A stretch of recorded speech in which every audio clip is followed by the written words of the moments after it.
Et af de udfordrende projekter, jeg har været på, det er Nørrebrogade nede i Fredericia, hvor der skulle etableres en p-kælder.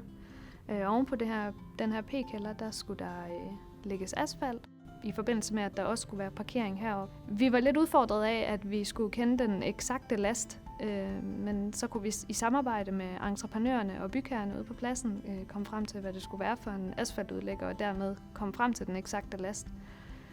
Og det gav bare nogle meget bedre løsninger, end hvis vi havde skulle sidde og gætte på en hel masse.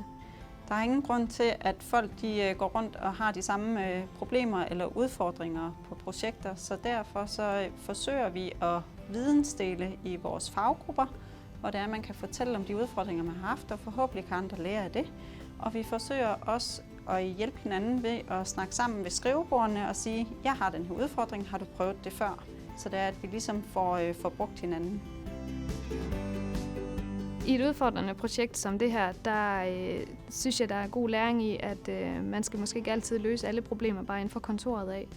Man skal også ofte tage fat i entreprenøren og bygherren, hvis de er ude på pladsen, fordi de har bare ofte nogle rigtig gode løsninger på nogle praktiske problemstillinger, som vi måske ikke engang altid ser inden for kontoret af.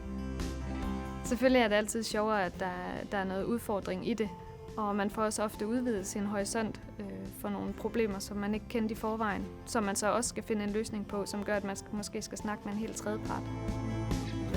For vores kunder betyder det, at de kan få en bedre løsning, fordi vi trækker på al den samlede viden, vi har i firmaet.